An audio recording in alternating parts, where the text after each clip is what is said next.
गुरु तुम हो ज्ञानी ज्ञान के दाता, मुनि गुरुवर को करके प्रणाम गाऊं मैं सुबह शाम।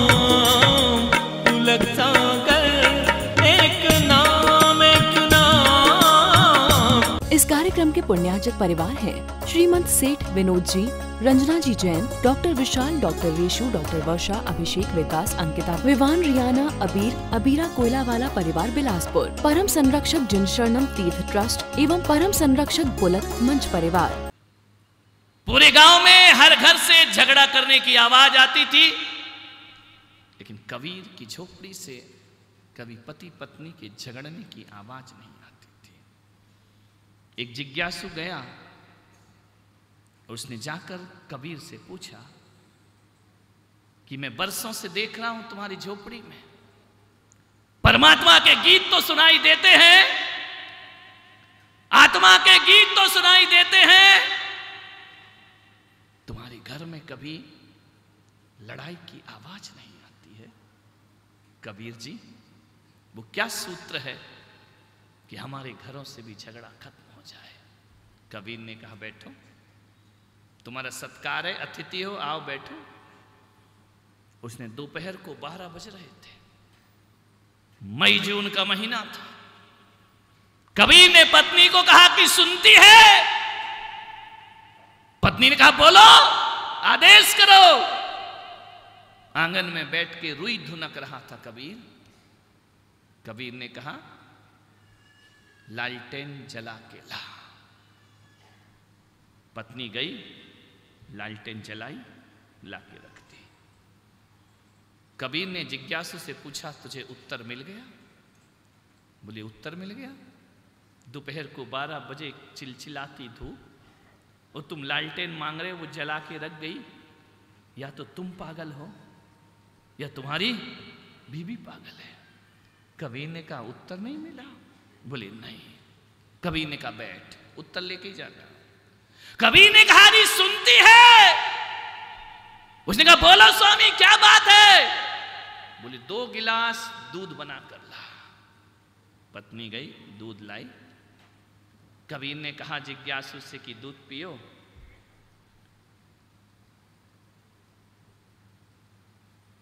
जिज्ञासु ने जैसे ही दूध होठों से लगाया, थूक दिया। बोले, पागल हो, दिमाग खराब है क्या तुम्हारा? कबीर ने कहा, रुक जा। कबीर ने दूध लिया, घटाघट पूरा गिलास दूध पी गए। तो कबीर ने कहा, उत्तर मिल गया?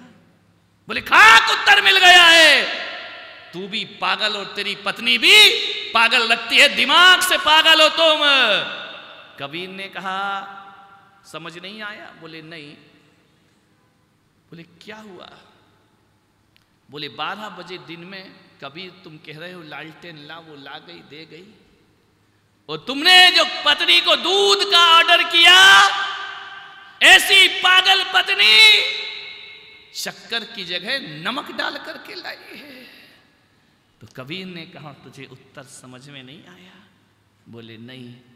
बोले, उत्तर इतना ही है, देख, दोपहर को 12 बजे मैंने पत्नी को कहा लालटेन ला, तो पत्नी ने कोई तर्क नहीं किया।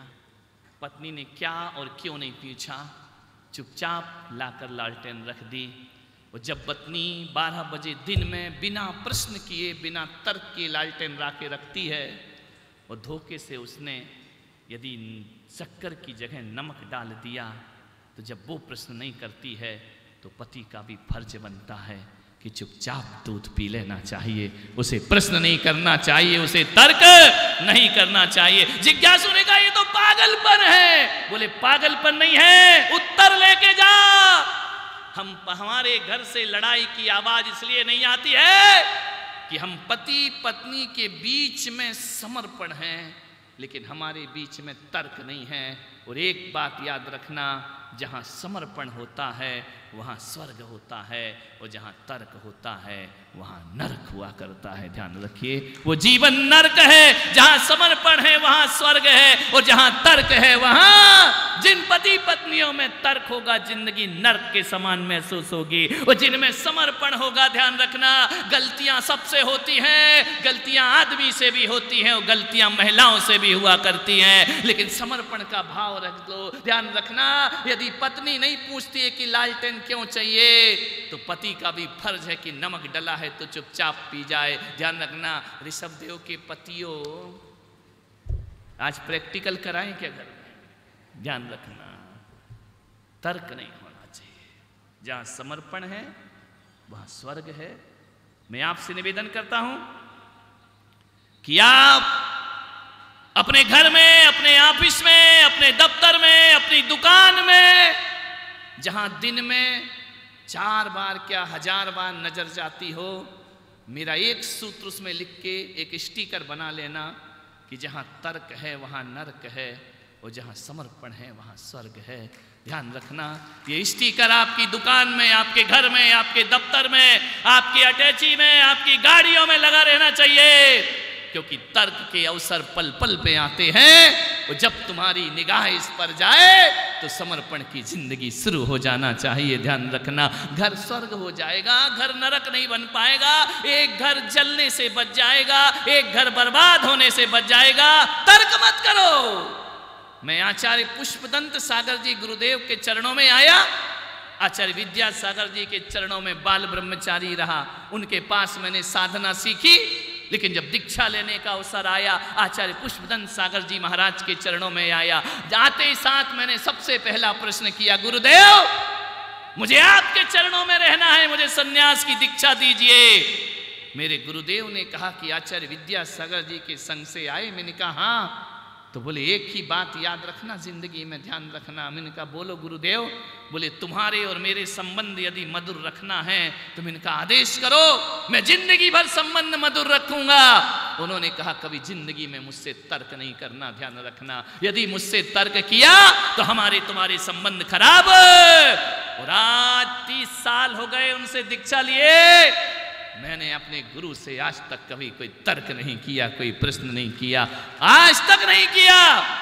आपने देखा होगा मेरी 30 साल की साधना का फल, जिन शरणम पंच कल्याणक में मेरे गुरुदेव ने भरी सभा में कहा कि मेरे सभी शिष्यों में कोई मेरा प्रिय शिष्य है तो पुलक सागर हुआ करता है। ध्यान रखना, तर्क मत करो, तर्क से कुछ नहीं मिलता है।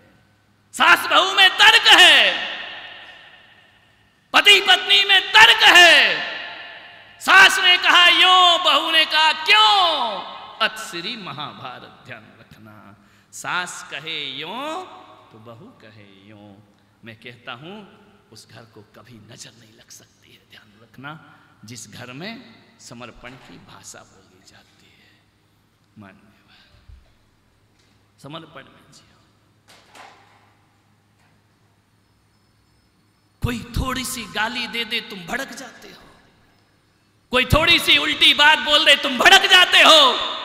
और तुम्हें मालूम है जब तुम गुस्से में होते हो ना तो तुम्हारा स्तर कितना गिर जाता है। एक महत्वपूर्ण सूत्र दे रहा हूं आपको।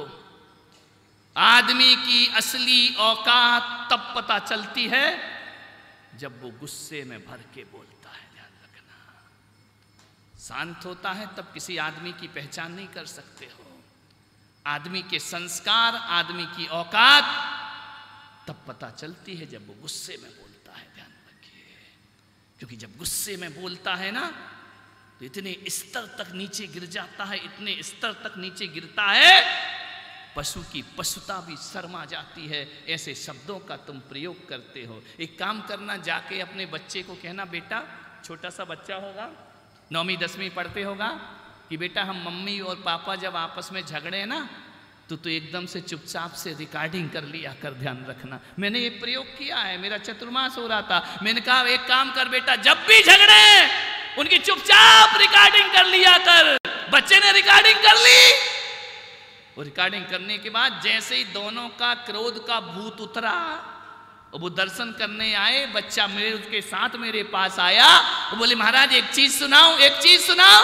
मम्मी पापा कह हाँ सुना दे, सुना दे। उनको क्या मालूम उनकी महाभारत सुना रहा है। जैसे ही चालू किया, ऐसे ऐसे शब्दों का प्रयोग किया गया, अपने शब्द सुनकर स्वयं शर्मिंदा हो जाता है आदमी। ध्यान रखना, क्रोध ऐसा पागलपन है जो इसने स्तर से नीचे गिराता है जहां मनुष्यता भी शर्मा जाया करती। गाली गलौज पे उतर आता है आदमी, माँ बाप पे उतर आता है आदमी। बहू ने गलती करी तो अकेली बहू तक गाली नहीं पहुंचती, उसके माँ बाप तक गाली पहुंचा करती है। ध्यान रखना, उसकी खानदान तक गाली पहुंचा करती है।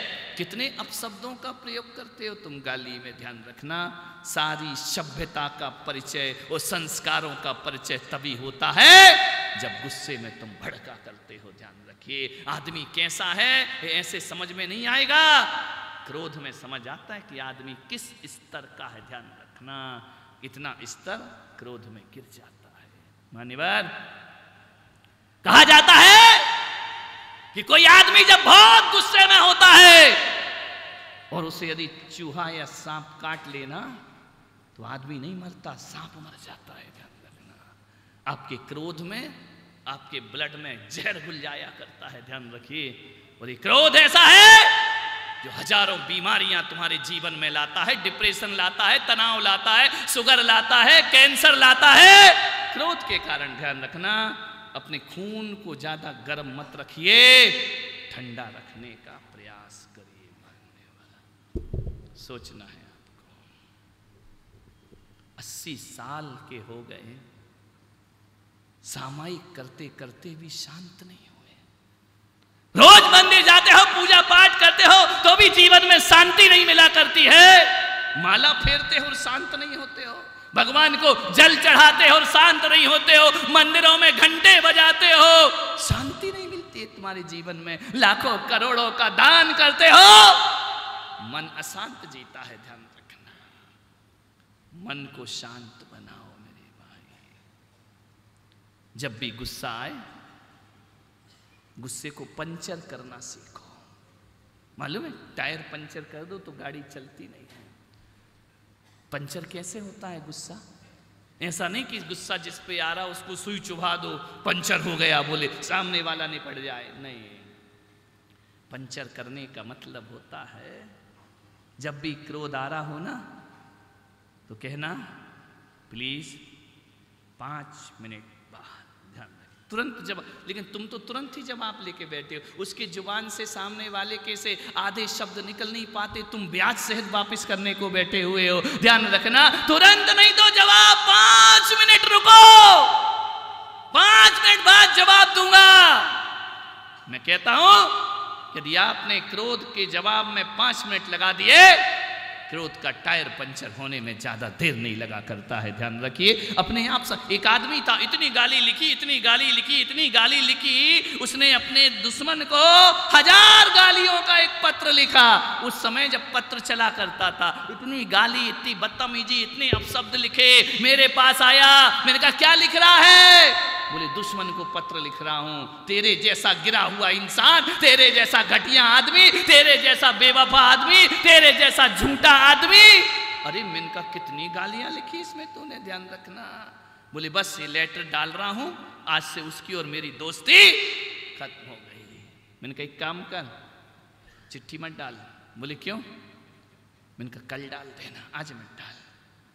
बोले नहीं नहीं आज ही डालूंगा, छोड़ूंगा नहीं उसको। अरे मैंने कहा एक दिन तो रुक जा, मेरे कहने से तू मेरा चेला है। बोले आपका भक्त हूं। मैंने कहा जो मैं कहूं वो करेगा। बोले पक्का करूंगा। मैंने कहा चिट्ठी कल डालना। दूसरा दिन आया चिट्ठी लेकर, मैंने कहा क्यों रे चिट्ठी डाल दी? बोले महाराज नहीं डाल पाया। मैंने कहा क्यों? बोले मैंने सोचा कि डालने से पहले एक बार पढ़ लेता हूं, और जब मैंने अपने ही शब्द पढ़े तो मुझे अपने आप से नफरत हो गई कि मैं कितने अपशब्दों का जीवन में उपयोग किया करता हूँ, कैसे कैसे शब्द मैं बोला करता हूँ। जब क्रोध का भूत उतर गया तब पता चला कि मुझे ऐसा नहीं करना चाहिए। तो मैंने कहा चिट्ठी कहाँ गई?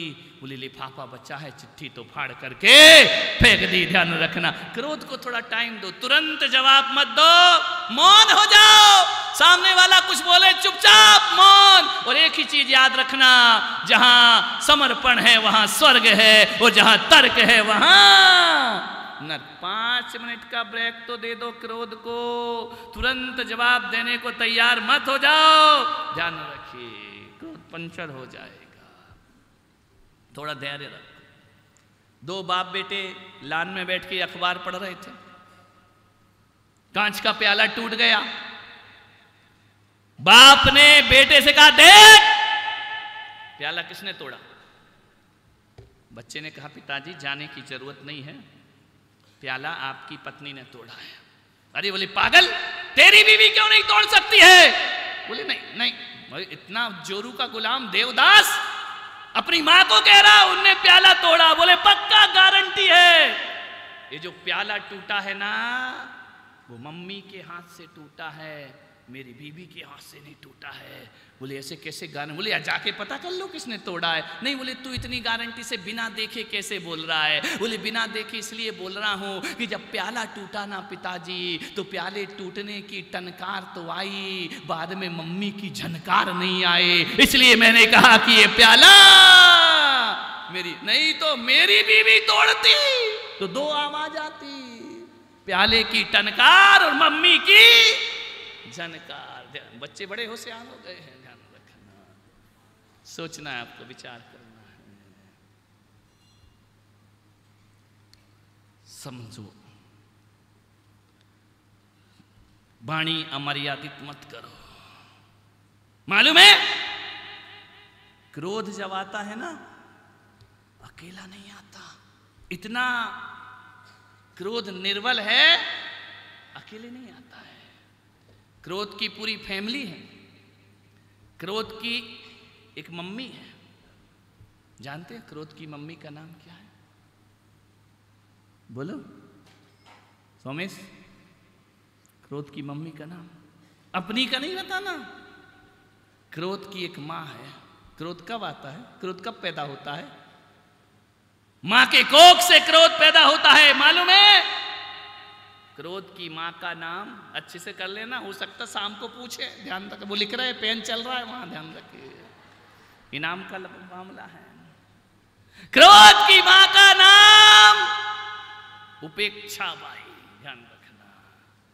जब अपेक्षा की उपेक्षा होती है तो क्रोध का जन्म हो जाया करता है। इस कार्यक्रम के पुण्यार्जक परिवार हैं श्रीमंत सेठ विनोद जी, रंजना जी जैन, डॉक्टर विशाल, डॉक्टर रेशु, डॉक्टर वर्षा, अभिषेक, विकास, अंकिता, विवान, रियाना, अबीर, अबीरा कोयलावाला परिवार बिलासपुर, परम संरक्षक जिन शरणम तीर्थ ट्रस्ट एवं परम संरक्षक बुलक मंच परिवार। गुरु तुम हो ज्ञानी, ज्ञान के साथ